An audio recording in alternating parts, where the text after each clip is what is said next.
Good evening, everybody. We're just getting set up. Welcome to the first episode on our new night. Hopefully, this works for everyone. And just hang tight. I'll be starting momentarily. I'm just putting the links up on our Facebook pages.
Okay.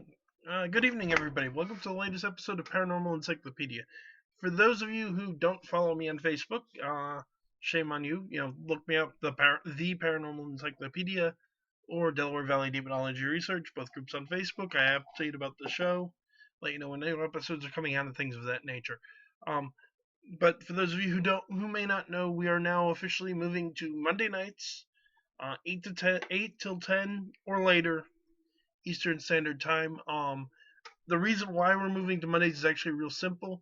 I work overnight, 11 at night to 7 in the morning Sundays. I'm off Mondays. By moving to Mondays, I don't have to work. I don't have to worry about having to rush out of here. Can run a little later. There's been more than a few times when I've been interviewing somebody. It's been a really lovely interview, but it's like I gotta go to work. We gotta cut this short, and I don't want to do that anymore. So We're gonna try Mondays. The internet seems to be holding up of late, so we're going back to live shows. Um, we'll still be using the camera to do some pre-recorded interviews. We got some of those lined up in the next month or two. I'll fill you in as we get more details. I don't want to jump the gun because I keep doing that, and then things get in the way, and we don't actually film the interview. There's a bunch of interviews we're supposed to do still that we haven't filmed yet because it just hasn't been practical to set it up. And I feel like a fool every time. It's like, well, we said we're going to do this, and we still are, but now I have no idea when. Um, so tonight we're going to talk about Satanism. Specifically, I want to talk about the tendency among people who don't know what they're talking about to label different things satanic or evil. Um, so we're talking about how people think Harry Potter is satanic. We're talking about how people think Dungeons and Dragons is satanic. How people think that Doctor Strange has satanic messages. We're going to talk about things that aren't satanic. We're going to talk about things that do have legitimate occult influences. Um, and saying that something has and I want to be clear, some of the things we're going to talk about do have occult elements to them. I'm not condemning that. Um, you know, and some of the things I'm going to talk about that do have that, I personally quite like.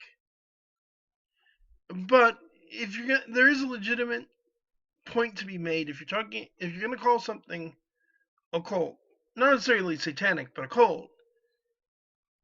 If it does in fact have those elements, well, you have a legitimate point, and that's something that can be discussed, as opposed to something that has no basis in real world occultism, so you're off in left field. So I think that's a useful distinction to make. And we're also going to talk a little bit about what I find in the past is a very controversial subject, which is the satanic.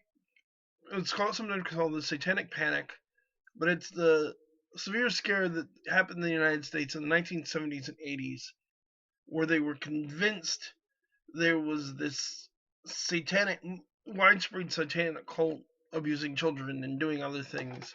But we're not going to start there. We're going to probably get into it towards the second hour, because I want to get through the basic stuff first, because it's a hot button issue.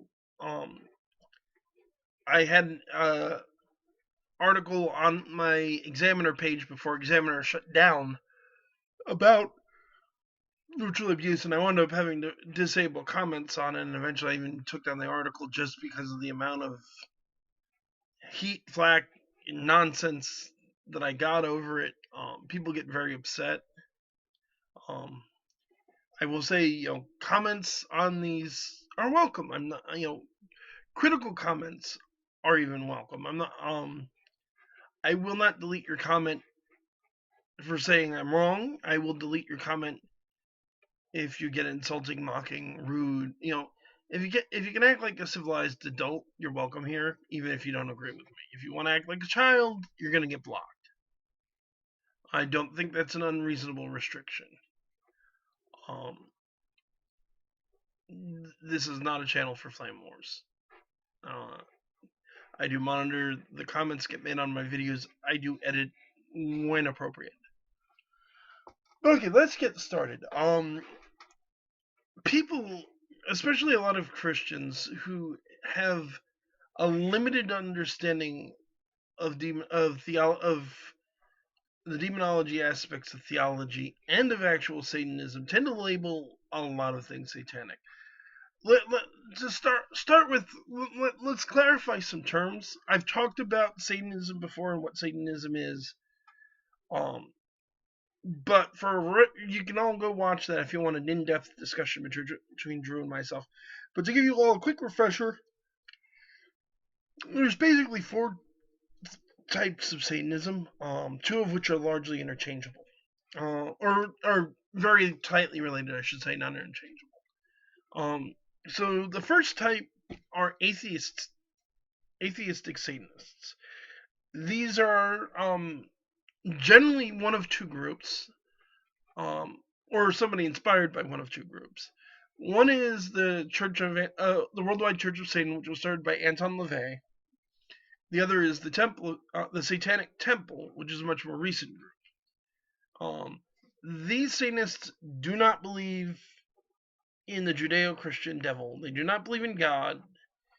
They're using the term Satanist, and they're using the imagery for different reasons depending on which of the 2 groups you're talking about. If you're talking about Anton LaVey, he mostly called it Satanism and used satanic imagery to shock people, to get people's attention. Frankly, he admitted in a few interviews that the main point of the whole thing was to get laid. But it was more of a Epicurean and hedonistic philosophy about indulging desire, seeking pleasure, and avoiding pain.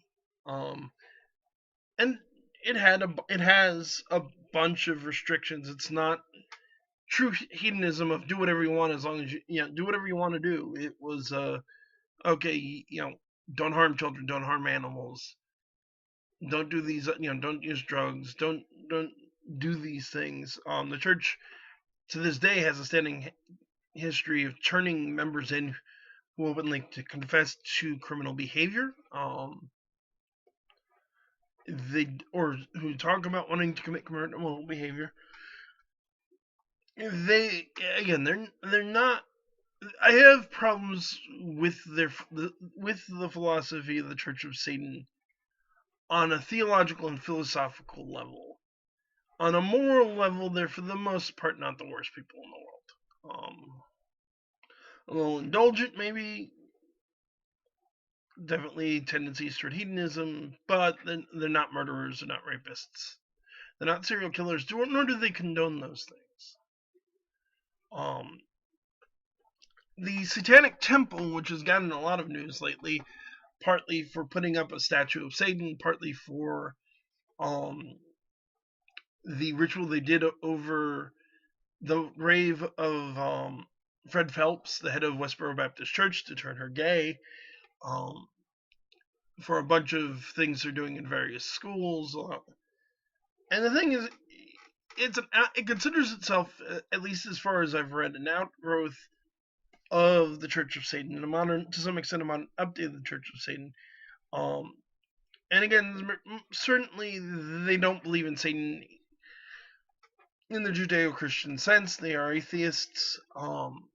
They largely seem to use the symbolism for purposes of political activism. Particularly, they use their status as a church in an activistic way, and in good ways, in ways I highly approve of. They use it to support anti-bullying campaigns in the schools. They use it in a few schools where corporal punishment is allowed.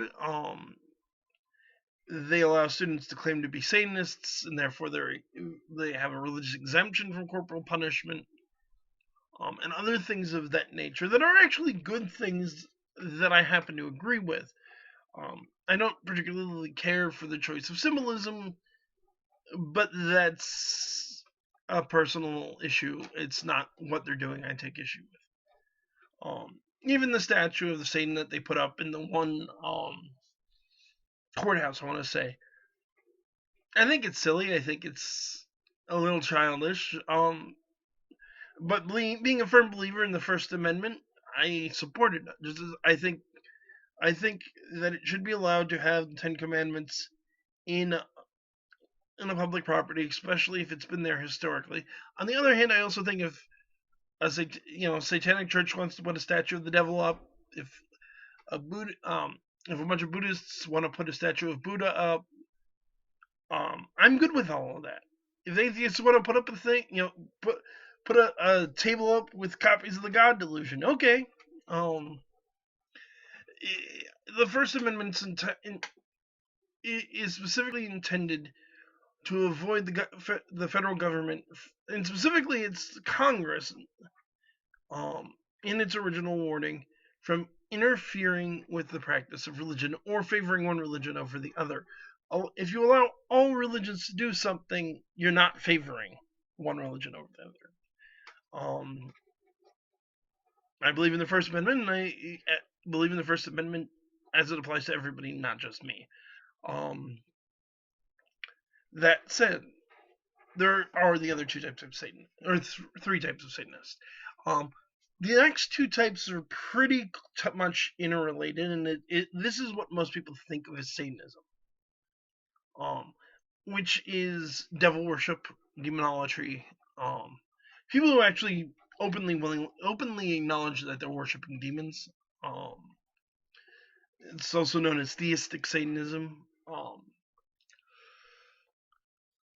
Excuse me. The biggest organized group I know of that does this would be the Church of Set, which worships the Egyptian god Set, which they consider a manifestation of Satan. Started by Michael Aquino, I want to say is his name. For the most part, though, this type of Satanism isn't organized. It's more isolated cults. And there's a hard. It's not an absolute situation. There are a lot of people who worship other dark deities, dark beings that definitely fall into this category. Most of the private ones, as opposed to the Church of Satan, or the Church of Satan, are illegal organizations, intend to commit illegal acts, I should say. One of the most well-known examples being the Matamoros cult, which is not actually a form of Satanism. It was a form of Palo Mayumba, which is an African offshoot religion similar to Voodoo and Santeria. And it's a very interesting cult that should really do an episode on in its own right. I think I've talked about it before in episodes I've done about serial killers. But while they weren't Satan worshippers per se, although I've seen some accounts that say that Satan was one of the spirits they acknowledged. They were definitely demon worshippers. They were worshiping evil spirits. They weren't claiming to worship something benevolent, and they also committed human sacrifice as well as animal sacrifice. There's some debate about whether it was actually religious sacrifice as opposed to being, what's the word I'm looking for, a scare tactic, because the cult in question was also prominent within the Mexican drug cartel. But there's definitely evidence that Rodolfo de Jesus Costanza believed in occult power and that his followers believed that he had occult powers. Which again, this is probably something for another day. The second group that goes along with this, which is probably more common, is teenage Satanism, which is kids that get into devil worship. A lot of kids that fall into this category, they're not reading the Goetia or the Sacred Books of Abraham Merlin the Mage or some other historical grimoire. They're not even reading modern grimoires per se. Some of them are. A lot of them get their ideas about what Satanism is and who say from heavy metal music videos, from horror movies, from other sources, dubious at best sources, along with their own imaginings. They can be very violent. There have been a number of cases where teenagers claiming to be Satan devil worshippers have actually committed criminal acts and hurt people. And hello, Angela Hogan. Welcome to the chat. I'm glad I have somebody with me tonight.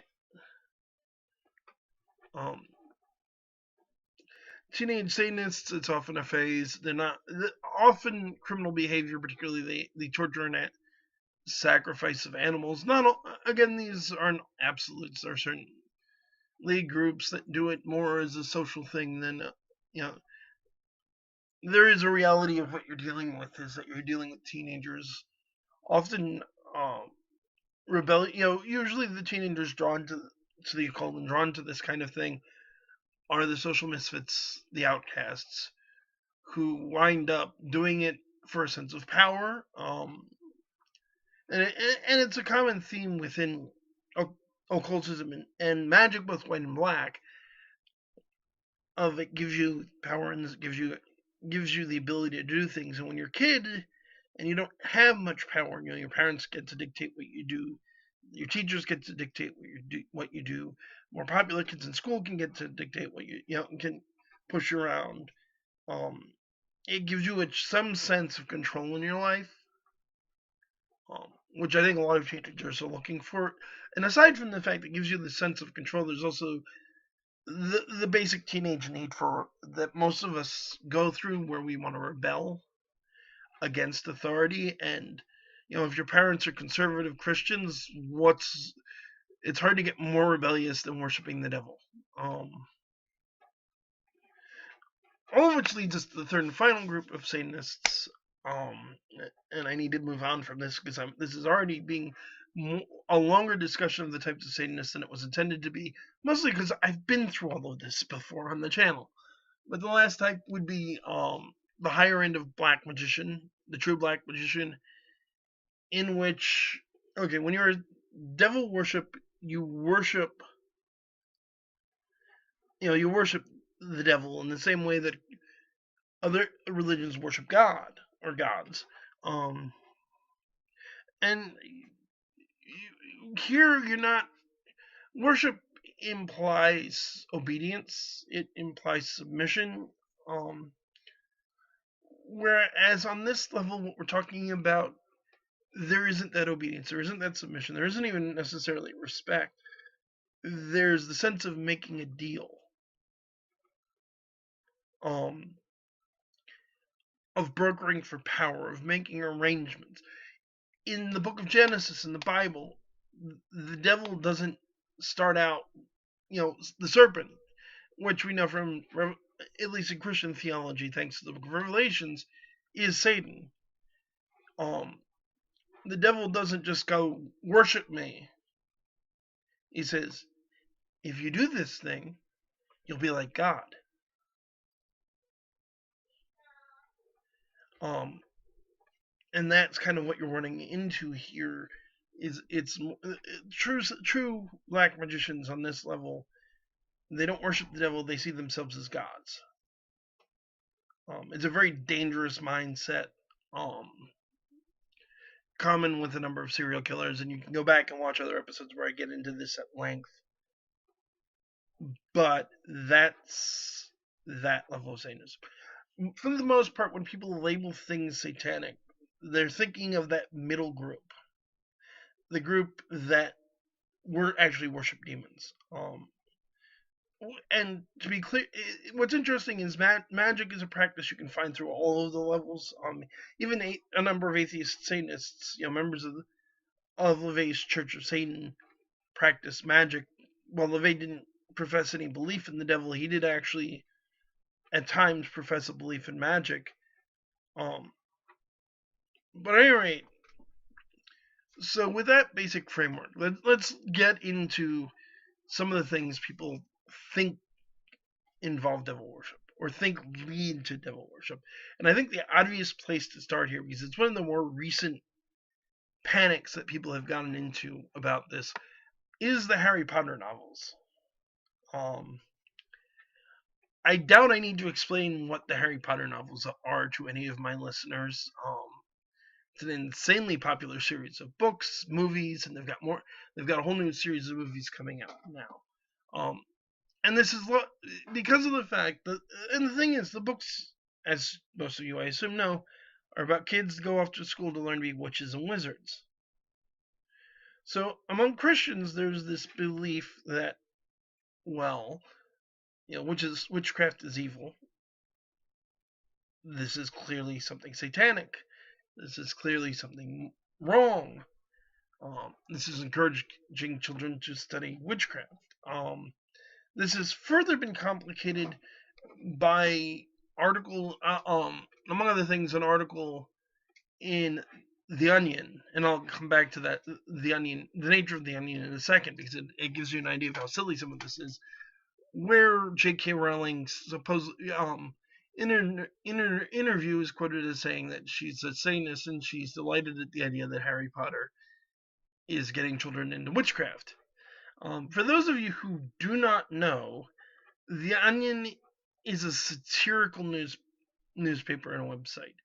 It's not true. It makes its stories up, usually to make fun of something going on in society. J.K. Rowling has never, ever, in any actual interview, said that she was a Satanist. You don't need to take my word for The Onion being satirical if you're not aware. Go to The Onion's website and read what it says. It openly admits that it's a satirical website. It's not claiming to report factual news. And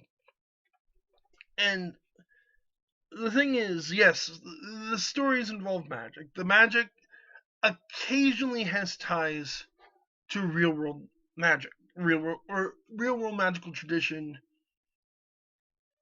but not nearly as much as people think. For a start, people will look at one of the few things in the books that's actually definitely taken out of actual real world folklore and magical practice is the Philosopher's Stone, which in the American release of the first book is called the Sorcerer's Stone. Funny thing that basically the American publisher, who I believe was Scholastic, changed the name from the Philosopher's Stone to the Sorcerer's Stone because they felt that American children would not want to read a book about philosophers. And it's like, I find that absurd. But anyway, in alchemy is the precursor of modern chemistry. It's a magical practice more than a scientific one, honestly. Not in its methods. The methods are actually fairly scientific, which is why it's a precursor of modern chemistry. And we took a number of a number of its techniques have been used were used in more in actual chemistry, and for that matter, in medicine. The father of the science of toxicology was Paracelsus, who, aside from being an alchemist, was an incredibly important figure in the history of medicine because he was one of the first people to realize that the four humors model of medicine, the idea that you have four humors in the body: blood, color, caloric, phlegm, and I forget the fourth one. Supposedly, all disease was caused by an imbalance of these things. So by changing, fixing that imbalance, like for example, draining someone's blood, you could cure disease. He was one of the first people to realize this is ridiculous. Which of course we now know to be true. Diseases are caused by a number of things, predominantly, of course, germ. We have things like germ theory that work much better. But again, he was an alchemist. Now, the entire idea of alchemy is the creation of the Philosopher's Stone. The Philosopher's Stone allows you to do three things. It allows you to extend life. It allows you to change base metal to gold, and it allows you to create life. The thing, and the book doesn't touch on the fact that it allows you to create life, to create the homunculus. It just deals with the changing lead into gold and immortality,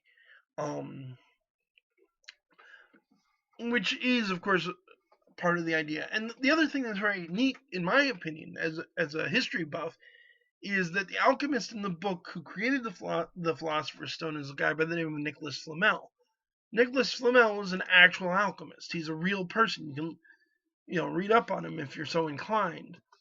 Let me get the exact dates of his life. But aside from being an actual alchemist, Flamel actually, 13, probably born, according to Wikipedia, such as it is. I don't want to go digging through the internet to get a more reliable source, but supposedly sometime born around 1330, died 1418. He's a French alchemist, and he claimed to have created the Philosopher's Stone. There's no proof that he actually did it, and there's certainly, as far as we know, the man is dead. But it's an actual use of legitimate history in the books, and there's other examples throughout the books, or actual authentic folklore. A bit of historical magical practice is incorporated. But by and large, most of the magic you see in the books isn't based in reality. Nor does it claim to be based in reality.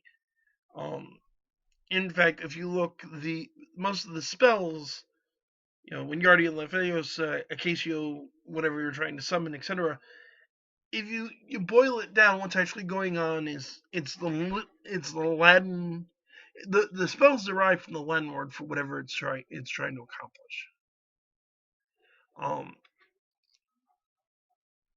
We have, of course, have a historic association with Latin and magic, but real world spells, if anyone's ever taken that, a real world spell in its simplest form usually requires more than words. And if you want to get into historical magic, by historical I mean not so much the modern neo-pagan concepts, but the ceremonial magic of the Middle Ages, it involved elaborate ritual. In some cases, very elaborate rituals and objects. And even modern neo-pagan magic usually requires more than you point a wand at something, say two words, and poof, magic happens. The other thing is the books don't. The word witchcraft is a very misused term in the English language. People use it to mean the religion of Wicca, which is technically inaccurate,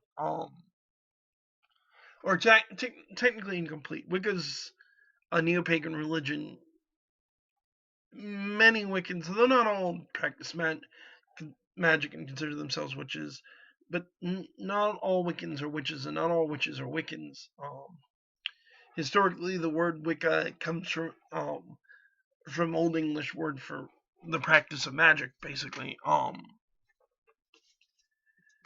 And it also has similar linguistic roots to the word witch, but historically, the two were certainly not interchangeable.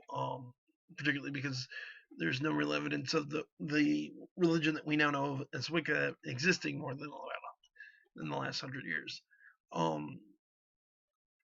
But I digress. The thing is, if you want to talk about Wicca and that the books are encouraging witchcraft as a religious practice, there's no representation of the religion of Wicca in the books.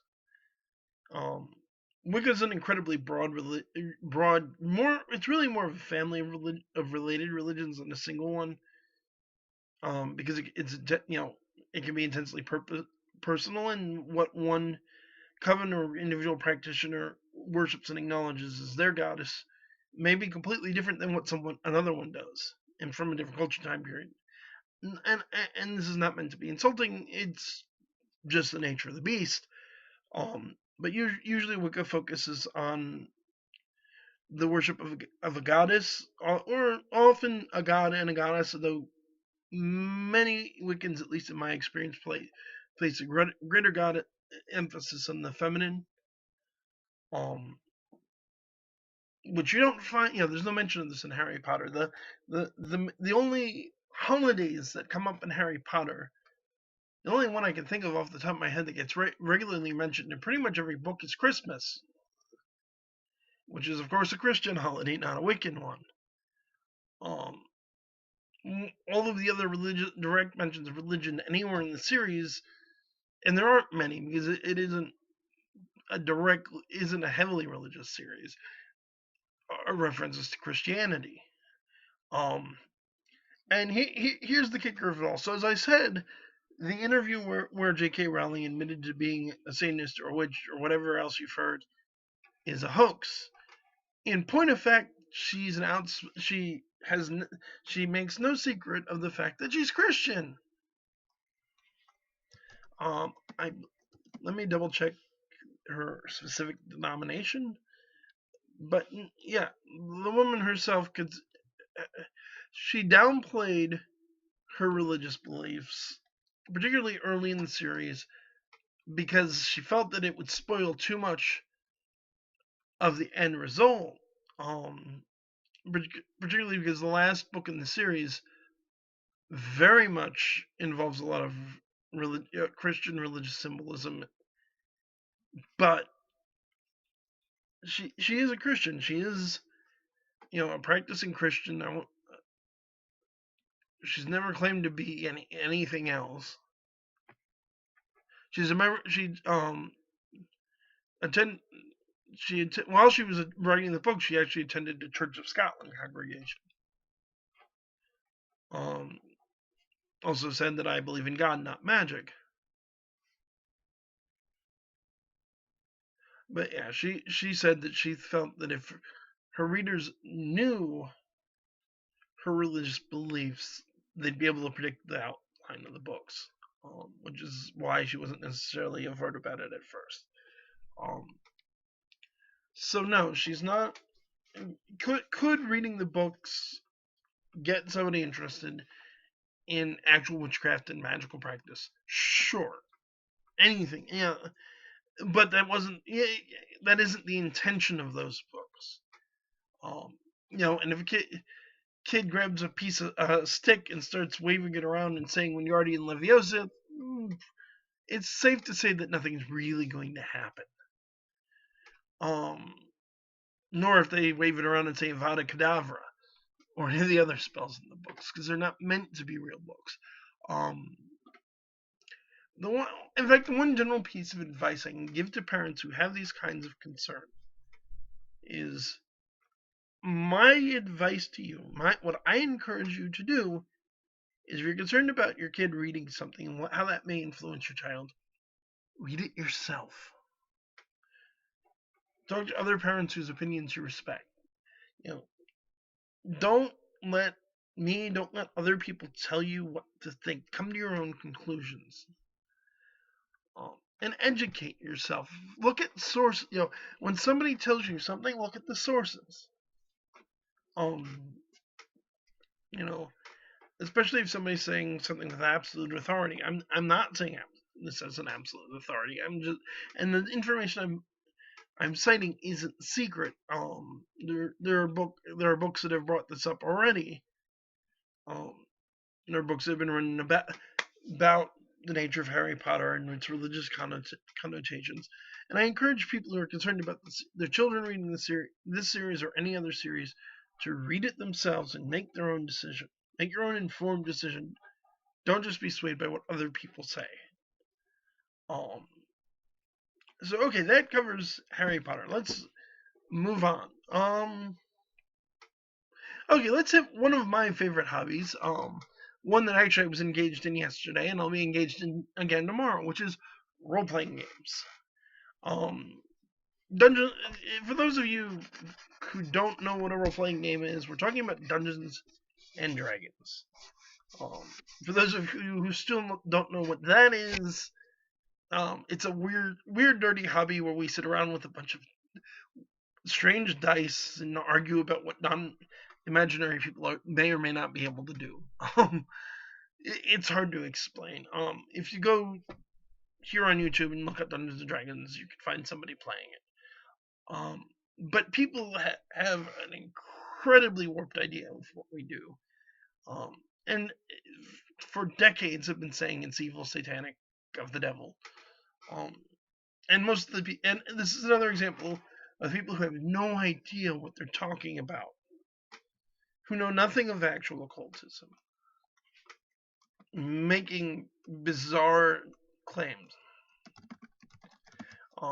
This was particularly popular particularly in the 80s, when there's a number of high-profile supposed suicides and even murders committed by players of the game, culminating particularly in a woman by the Dallas Egbert case, where a kid supposedly got lost in steam tunnels while playing the game, and then eventually went on to claim he was he ultimately committed suicide, supposedly because of the game. There's a woman by the name of Patricia Pulling, who was very prominent in the whole thing after her son Irving committed suicide by shooting himself in the chest, which was in 1982. He was an active D&D player, and she believed that his suicide was directly related to the game. In fact, she filed a wrongful death lawsuit against his principal, holding him as responsible because the D&D killer supposedly placed on his character shortly before his death. She filed a suit against TSR, which are the original publishers of Dungeons and Dragons. These days, it's published by Wizards. Hasbro, which owns the company Wizards of the Coast, that owns Dungeons and Dragons, which owns TSR, which publishes Dungeons and Dragons. They invent a great deal of nonsense on the subject.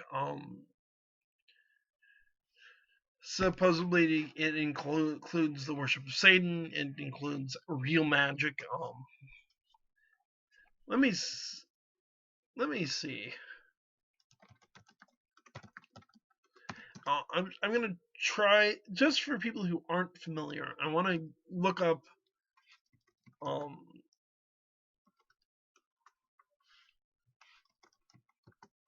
actual spell from Dungeons and Dragons.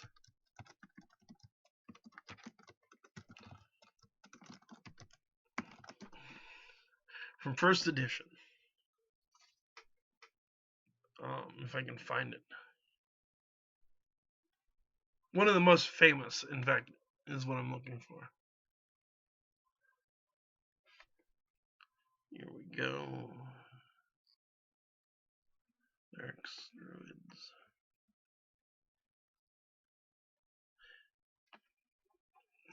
Okay, so I'm going to read probably the most famous spell in Dungeons and Dragons, thanks to a famous skit by the Alewives. But this is Magic Missile. So it reads evocation, which is a type of magic in D&D. Level first 1 components VS, which means verbal somatic. Range 6 inches plus 1 inch per level. Casting time 1 segment. Duration special. Saving throw none. Area of effect 1 or more creatures in a 10-foot square area. Explanation / description. Use of magic missile creates 1 or more magical missiles which dart forth from the magic user's fingertips and unerringly strike a target. Each missile does 2 to 5 hit points, d4 plus 1, of damage. If the magic user has multiple missile capability, he or she can have them strike a single target creature or several creatures as desired.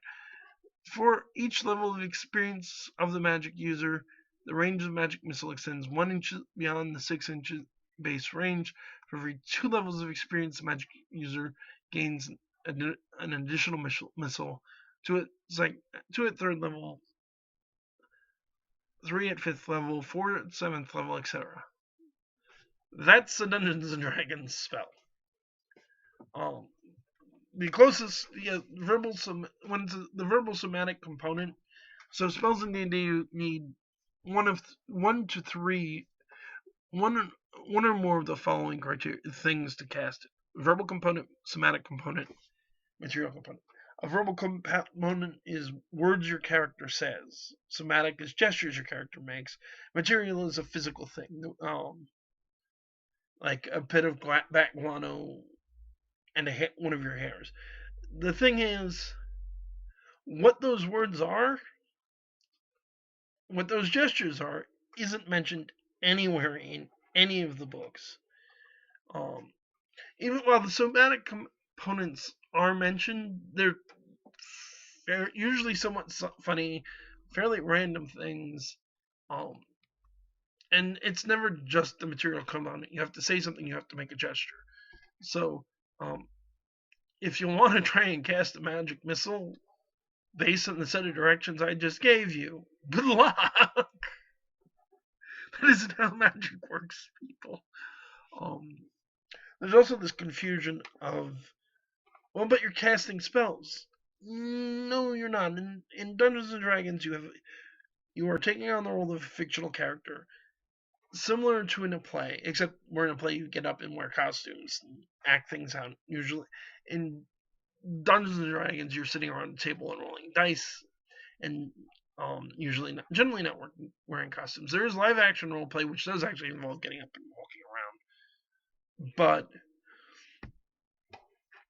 again, even then, you're still not casting actual spells. Usually, in live action role play, the closest you come to casting an actual spell is some of them may give you a beanbag or something similar to represent the spell, and you throw it at somebody, and if it hits them, then the spell affects them. Otherwise, it doesn't. Not all LARPs do that, even.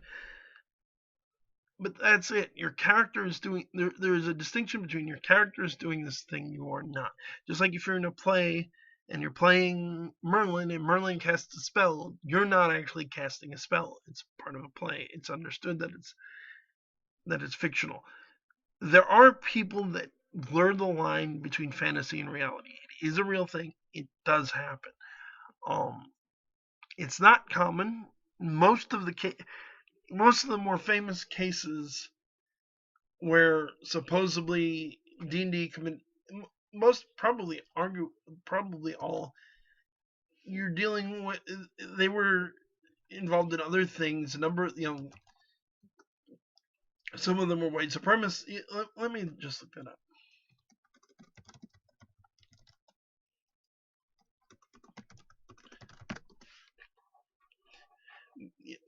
There's other reasons why, there are a lot of other things that were going on in their life that you could point to as the reason why they committed suicide. But because the game is seen as weird and unusual and different, people blame the game.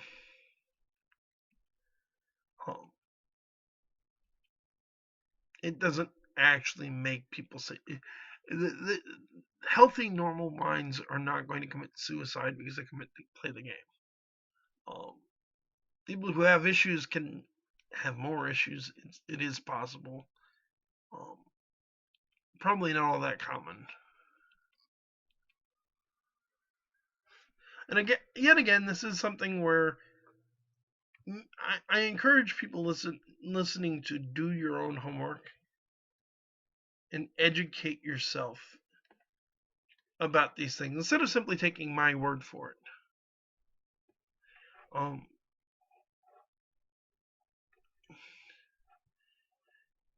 People blame D&D, but numerous lawsuits that were brought against TSR at the time failed.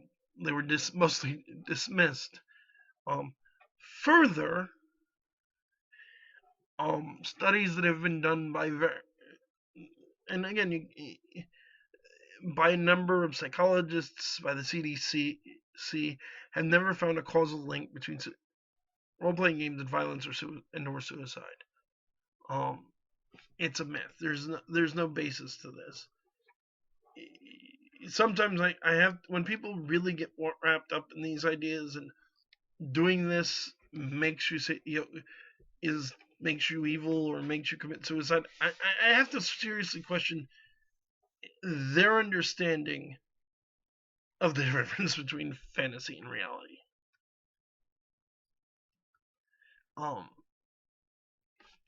But okay, so that's Dungeons and Dragons.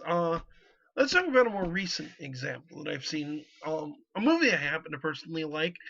That there's a degree of accuracy in the claim, but it's overstated. Which was the recent movies Doctor Strange, and this probably also applies to the comic book. But I like comic book movies. I don't really read comic books. So people, with the recent release of Doctor Strange, which is a Marvel movie about a superhero who is a wizard. Some people have raised the concern of, well, it involves real occultism, and he's actually, it's encouraging kids to take up practice of magic. Again, you may run into there is a possibility. I suppose you make an argument of kids aping what they say on screen, but this also comes into good parenting. And most of the magic you see on the screen is fictional. Real occultism doesn't work that way. There are a few mentioned, being a demonologist, there are a few things that are mentioned in the movie that I caught that are references to real occultism. They mention chakras, which is Eastern mysticism. They mention Goetia, which is one of the most infamous, I would say, books of magic in Western European magical tradition. But most people who watched the movie probably didn't notice. I'm a nerd, so I did. And between all of that, there's so much that's completely fictional or based on out there interpretations of quantum physics or something else, that a kid going and finding the Goetia instead of going off to try and find the private journals of the Ancient One, which don't exist, good luck. And even if they did actually find the Goetia, try reading the Goetia sometime. I'm 40 and I have and the language in it gives me headaches. A teenager is probably not going to have the intent. Most teenagers probably don't have the attention span to wade through this nonsense. And the thing is, magic has been used throughout history as a narrative device. Disney uses it in its movies. J.R.R. Tolkien and C.S. Lewis used it in their stories. The Arthurian legends, of course, use it. It's not inherent, using it as a narrative device is not inherently evil. I've never heard anyone seriously. Well, I've never heard anyone seriously suggest that reading Le Morte d'Arthur was going to turn kids into devil worshippers because of Merlin's magical powers. I've never seriously heard anyone even claim that people are going to get swords and go kill people because of it, or again, the the causal link, there's no evidence for it. The correlational link is sketchy at best. I've never seen a study that actually confirms there's a correlational link, let alone a causal one. And instead of, and here's another thing to keep in mind with all of these things, especially for a concerned parent. I understand the concern. I respect the concern, even if often it's wrong. It can be misplaced. You need to concern yourself with educating your kid, not with forbidding. Especially because here's the thing: you were teenagers once. Everyone listening to me talk right now has been a kid at some point in their life, or maybe even are now.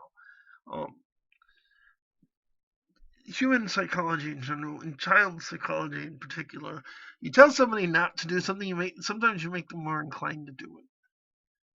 Especially if the best you can do is because it's evil or because I said so. Be informed, be educated, take an interest. The last one before we get into the satanic panic I want to talk about, which is actually one of the things that inspired me to do this episode. It is one of the most ludicrous channels on YouTube. Xendrius. Xendrius.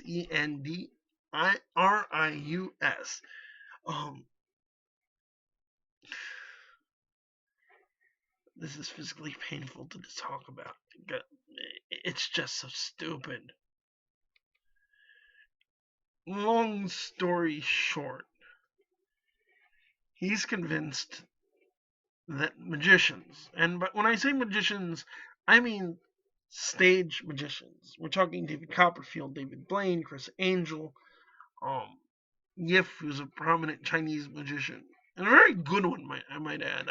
I never. That's one thing I have to give this channel for, is I never even heard of Yif or Dynamo. I don't watch a lot of TV. For those of you who are thinking I'm an idiot, but these are some. They're gifted magicians, and he's convinced that their powers come from Satan. There's an elaborate idea that some of them actually sold their soul to the devil to get these powers, and that some of them, their ancestors sold their soul to the devil, so now generations later, they have these magic powers.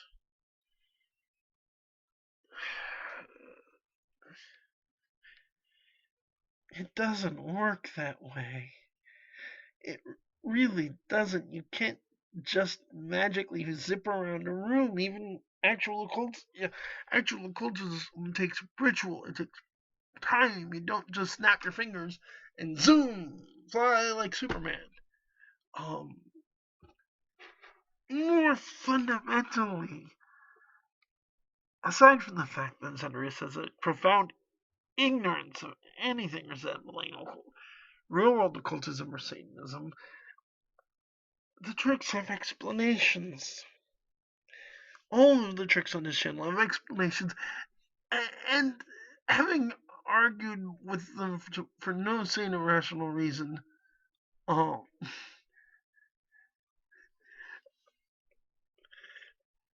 they're his followers. It's painful to have this argument with them, but they don't want. People think that when you say, "Oh, this is explainable, I understand how it's done," it's because you're so much smarter than them. And frankly, some of them are so stupid, it's not hard to make that claim. But, if you want to figure out how a lot of magic tricks were done, in fact, just about everything I've seen in his videos, this exact method will show you how it was done. Use Google. Look up Breaking the Magician's Code, which is available on YouTube. You can find this information. Look up Xendrius Exposed. You can find the information of how these tricks are done fairly easily if you make the effort. I will not make an episode where I expose how a bunch of magic tricks are done. I may make an episode sometime in the future where I do a couple of magic tricks, because that's my current obsession, and I like to show off. But I'm not going to expose how they're done, because Because the thing to understand here, and the reason why Chris Angel, to pick one at random, doesn't just show you this amazing trick and go, now here's how I did it, and then show you how it was done, is really simple. These people make their money. They make their living doing these tricks. There are some people, for some people like myself, if I can watch a trick, know exactly how it was done, and still appreciate a good trick. Most people, when you know how it's done, it ruins the trick.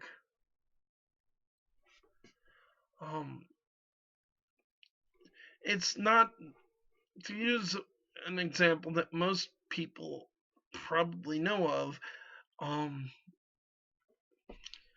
it's not nearly as impressive to see a magician float somebody into midair when you realize the person's on wires.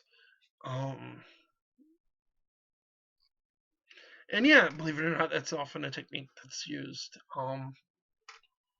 Sometimes even right down to the rigs and things that high school productions of Peter Pan use. Believe it or not.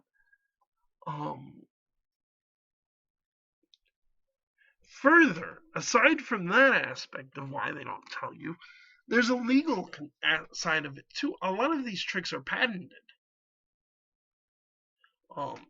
which means revealing how they were done, especially if you're not the one who created the trick, can land you in court. It's happened. You can get sued for revealing this stuff. A lot of people don't want to spend the next several years in lawsuits trying to defend why they exposed something. There's a reason the masked magician wore a mask. And he got a lot of flack when he did eventually reveal himself.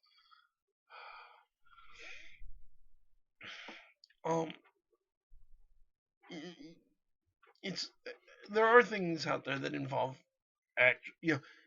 actual Eastern mysticism, actual religious things that don't necessarily advertise that they're involving actual non-Christian religious aspects of mysticism. Yoga, for example, while there are forms of yoga that minimize the religious impact, it has its roots in Eastern Buddhist practices, and Hindu practices. Some of the mantras and things that are used are definitely religious in origin. Some martial arts definitely have religious and supernatural overtones. A number of forms of alternative medicine certainly qualify. And again, I'm not condemning any of these things as evil. It's a question of being aware. It's a question of being informed. Taking the time to educate yourself about what they claim to do, what they actually do, and which ones do actually have religious roots.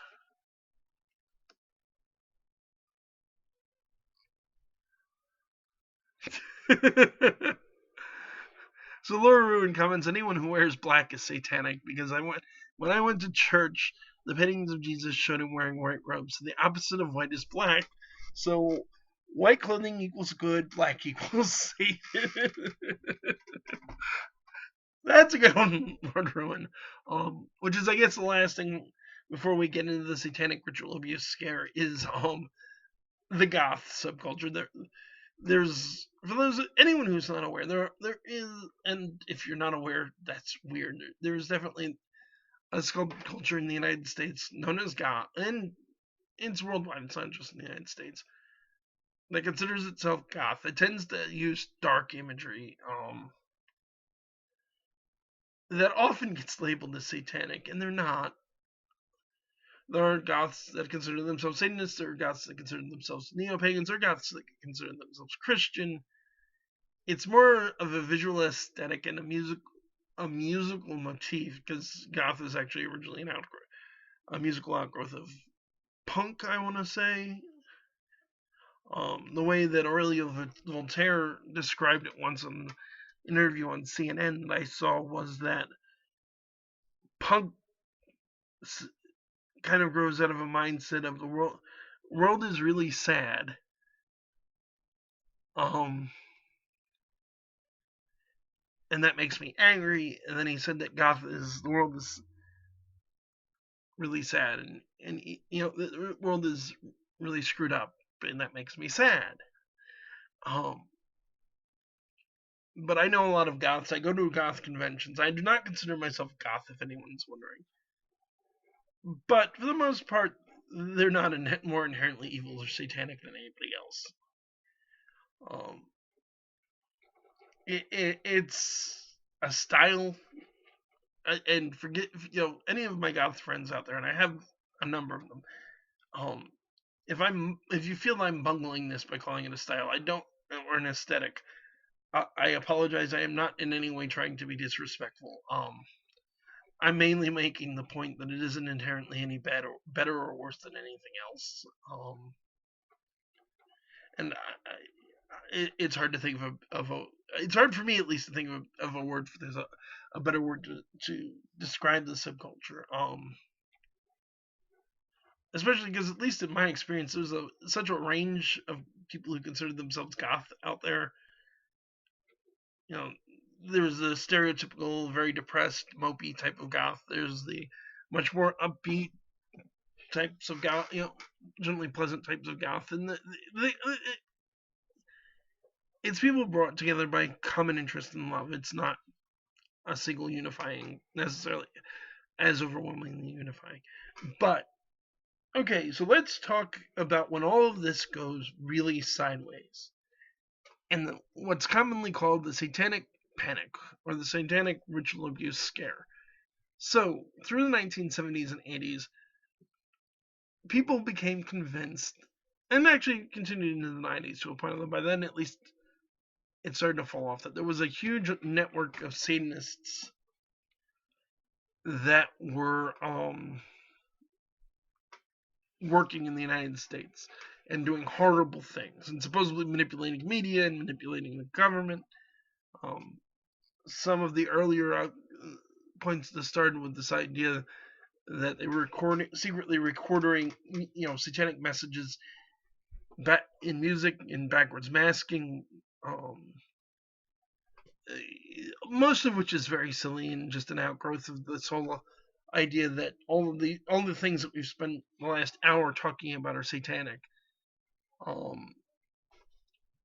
But most of it is all of that has largely been harmless, I want to say. It's a little nutty, but there's a point where it came to a head where it became really, dangerous and messed up, which is the Satanic Ritual Abuse Scare. So in the 1970s, various groups, particularly a number of preschools, were accused of horrible crimes of sexual abuse and other crimes, often including sacrificing children and or animals to Satan, put on trial. And in many, not all, but in many of these cases, it was complete hogwash. A real prominent example of this would be the McMartin preschool abuse scandal, which 1983, a bunch of accusations were made about the McMartin preschool molesting children that were going there. The trials ran from up until 1990. There were no convictions. It was incredibly expensive. Supposedly they practiced Satanism. Supposedly there were underground tunnels where it was happening. One of the children even went so far as saying that Chuck Norris was part of it. And there are people to this day that are convinced that this was a real thing. There is no evidence whatsoever that this is legitimate, and ample evidence that it is not.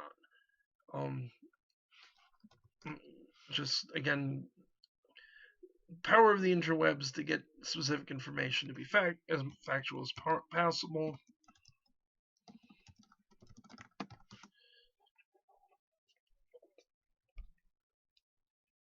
So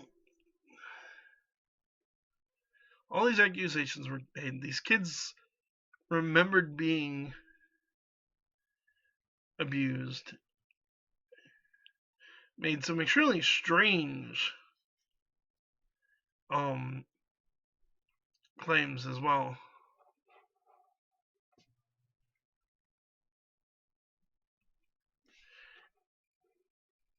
They were, the people accused were acquitted. They were released. No one found any evidence of the whole thing. Several of the kids later admitted that they hadn't actually been abused. It was a gigantic mess, and a large part of what this all comes down to are a set of related ideas, which have an massive problem with them, which is the concept of recovered memory and also false memory. So, supporters of the satanic ritual abuse scare believe that the children repressed the memory, and these memories would later come out. Sometimes children would simply remember things that had happened to them that they had previously repressed. Often, they actually wouldn't remember it until they were placed under hypnosis.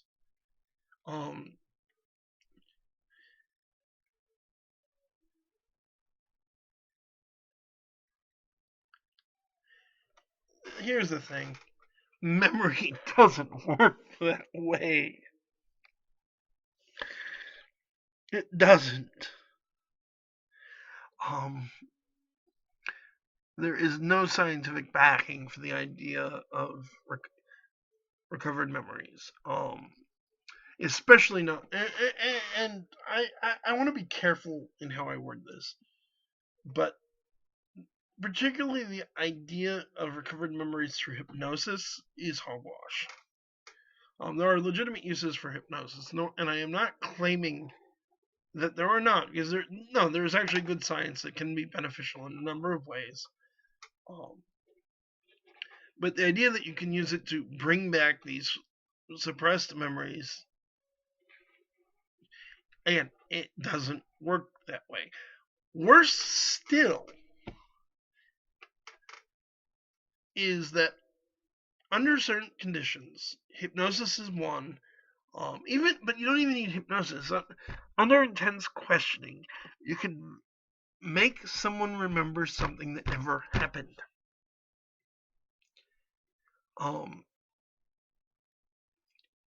This is especially true of children, who are generally very suggestible to begin with and imaginative. But when an investigator or a psychiatrist asks leading questions, where the child, instead of having to volunteer information, the child just has to confirm what they're being told, it's very easy to get the child to say something happened that didn't actually happen. Especially because you're dealing with the child's desire to please an authority figure, their impression that they're expected to, that this is what they're supposed to do. And it's incredibly dangerous to do these things. And here's what makes it really dangerous, though, and here's where the problem really comes in. You don't have to intend to do it. Memory is such a slippery thing.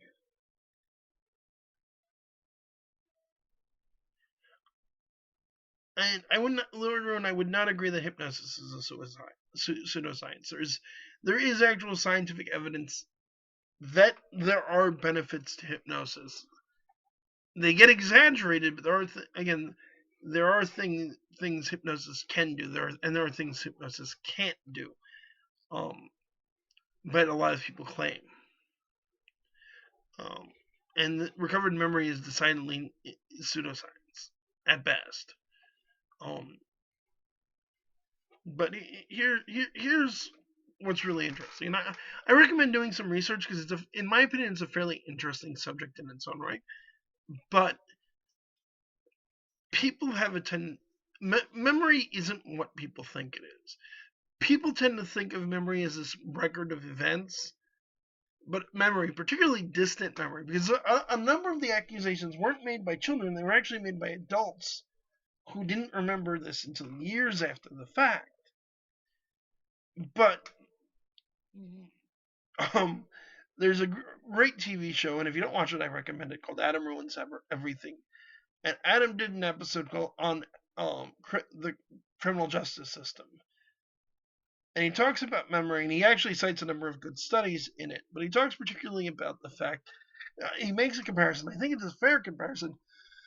People think of memory as a tape recorder, that you're recording events as they happen. Where in reality, as Adam puts it, again, I think I agree with him, it's more like, memory is more like a Wikipedia page which everyone can edit. Sometimes what you get's accurate, sometimes somebody puts in space aliens invading the White House because they have a weird sense of humor. But your memories can change based on what you think. When you're telling somebody about something that happens, you may alter details to fit what they want to hear or to make the story more interesting. If someone was possessed by a demon, could you hypnotize the demon? I have no idea, Lord Ruin. I do have a friend who's a hypnotist who I want to get onto the show at some point. I should actually shoot her an email about that. And we can actually talk a little more about what hypnosis is. But to try to stay on track, when you repeat a memory to someone else, often you will edit what you say to fit your audience. And you don't necessarily do this consciously. But if it's something that you find, particularly if it's something you find embarrassing, you may change details so that you feel less embarrassed about it.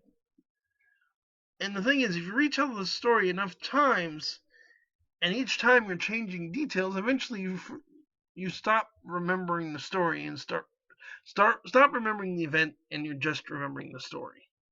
And the story, as you get older, especially something you happened when you were very young, and now you're a full-grown adult, and you've told this story, and it's a story you told over and over, or it's a story you haven't thought about in a long time. You've changed so many details, what things you watched on TV, dreams you've had, things other people have told you can all influence those memories, and what you clearly, honestly remember happening may never have happened. Or may have been completely different than how you remember it. And this isn't, again, it's the thing to realize here. It's not intentional. It's not something you have conscious control over. It's just the way that memory works. It's just the way that human psychology works. So when you have an adult, or even when you have a child who's remembering a traumatic event, asking them, the way that you ask questions about it can alter the result. And we see this all the time. And there's a reason why, of all the types of evidence in a court of law, the weakest form of evidence, the least reliable form, is eyewitness testimony. There's a reason for that matter why in science, anecdotal evidence is the weakest of all forms of evidence.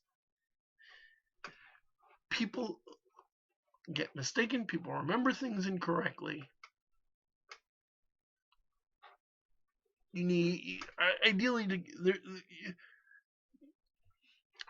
and the satanic ritual abuse scares depend entirely on eyewitness testimony. But here's the thing, here's the thing as well. There have been instances of sexual abuse that involved occult and or satanic elements. Um, there's a debate about this. Before I get any further into this, let me be very clear. It's rare. There is no evidence. The FBI did an in-depth investigation into the matter. There is no evidence of widespread satanic cult operating in the United States. Even the people that insist there is, generally speaking, it's a conspiracy theory. There isn't any evidence. There's a long, elaborate explanation for why there's no evidence. If anybody's listening to this and disagrees with me on this point, I invite you to provide me with evidence to the contrary. But there have been instances where adults have committed horrific acts of sexual abuse and incorporated seemingly satanic elements into them. Most psychiatrists who studied these offenders believe that they're not actually Satanists, which is to say that they don't actually believe in the devil. They aren't actually committing these crimes as some sort of satanic ritual. What's happening is because especially at this point, the whole satanic ritual abuse thing has become so convoluted, and people are now, and particularly in the law enforcement community, people are now so aware of the fact that it's hogwash that if a victim of sexual abuse shows up claiming that it was a ritual to worship the devil, that nobody's gonna believe them. It's believed that in most cases, probably not, I'm inclined to think probably not, the elements are simply used as a way of discrediting the victim.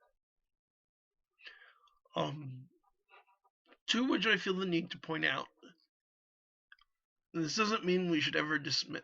We should never dismiss a claim of child abuse, sexual or otherwise. Because even if it sounds weird and outlandish, because criminals are sometimes fairly clever and realize that if they do these, if they make it weird, outlandish, and bizarre sounding, people are less inclined to believe it actually happened.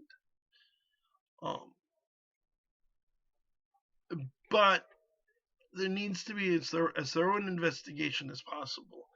And people need to understand the reality that a person can honestly, truly believe something happened to them. They can honestly, truly believe that everything they are saying is true, and they can be mistaken.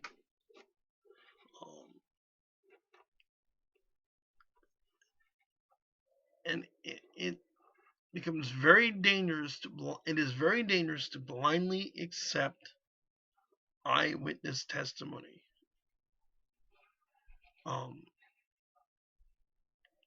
that reason, especially if that testimony is from something that happened a long time ago.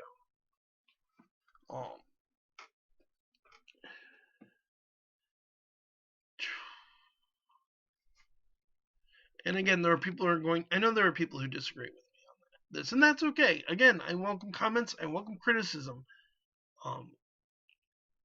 But I'd like to see sources, and I'd like to see evidence more clear than so-and-so remembers it happening, or the other one I've been told time and time again is there were clear signs of sexual abuse. What were the signs? Are you talking about something psychological that is open to interpretation? Are you talking about actual physical injury? If you're talking about a physical injury and DNA evidence and other actual physical signs that something happened, it is far more credible than saying, well, they showed psychological symptoms of sexual abuse. Well, okay, what were the symptoms, and how do you know that? And what evidence do you have that those were specifically caused by sexual abuse and not some other factor? Which studies support that assertion? Because again, a lot the ritual abuse thing became so widespread. A lot of people accepted it as true, including other people that were very well educated, very intelligent, had experience in law enforcement, in child psychology, in sexual abuse, who were in fact wrong. Many of whom have since admitted they were wrong. Some people still insist the whole thing really happened. You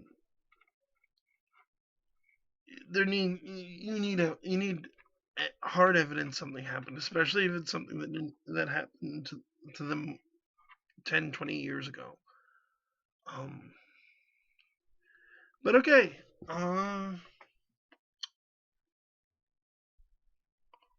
think that covers the subject as much as I want to. I find the discussion of sexual abuse for, I think, very understandable reasons extremely distasteful, even when we're talking about a hoax like this.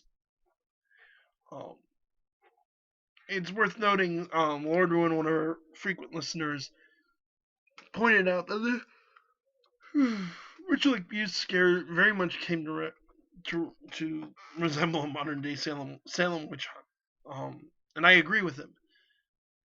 And for that, actually, there's something else I want to touch on very briefly, which also relates to hypnosis, which is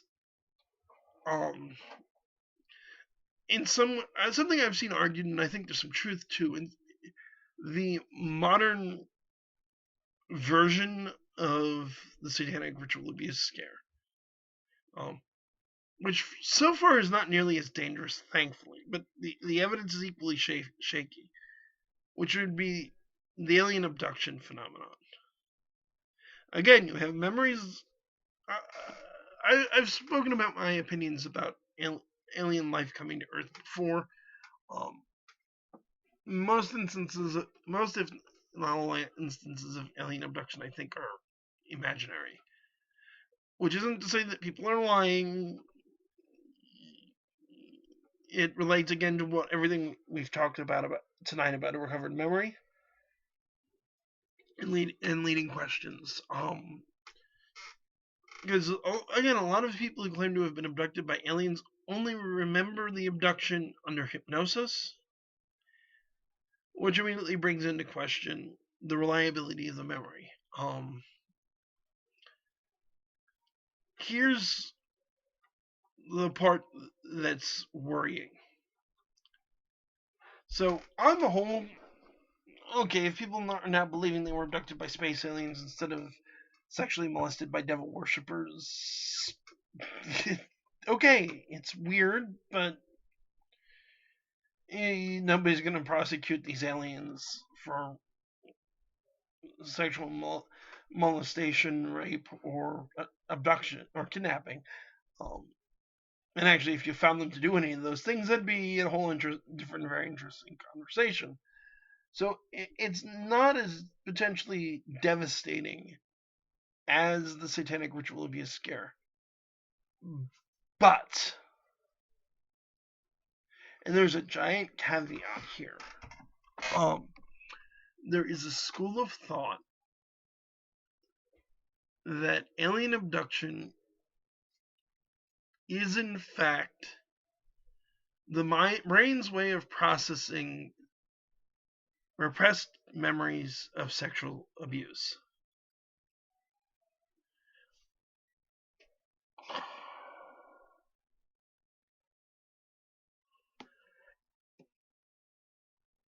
So we've gone from repressed memories of human sexual abuse to repressed memories of abduction to by space aliens. Now some people, not all, but some people are circling back and saying that that's actually repressed memories of sexual abuse by humans. Instead of dealing with a much simpler possibility that these are dreams and things that people have imagined instead of things that actually happened. In our episode about critical thinking, we talked about a principle in logic called Occam's razor, or parsimony. this is very much a case where people should apply Occam's razor.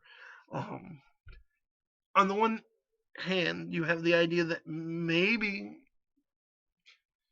alien abduction is repressed memories of sexual abuse taking a bizarre new form. On the other hand, you have the explanation that it's something they dreamed or otherwise imagined that didn't actually happen. Simplest explanation is usually correct. Especially given the fact that there is no evidence of hypnosis being able to draw memory the way that people think it can.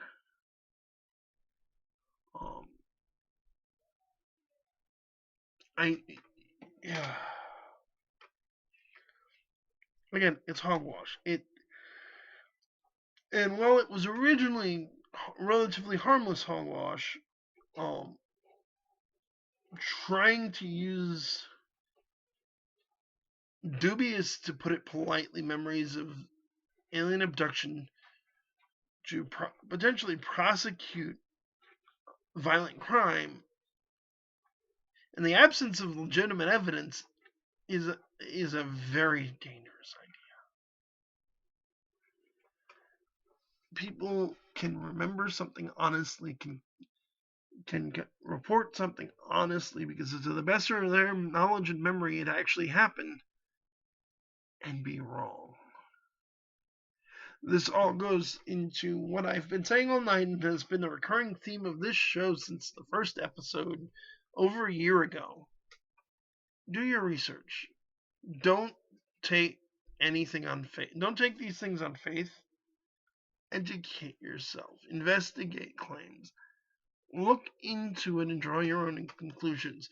I think most people that have been put up with me for nearly an hour and a half now, I'm inclined to think you're willing to. You're reasonably patient people. I haven't pissed off by saying the crazy things I've said.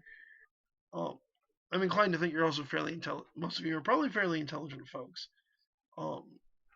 Because as I've said many times, I prefer to assume my audience is smart and assume they're stupid. It usually pays off, and in my experience, it's typically true. But do your own research, educate yourself, be informed.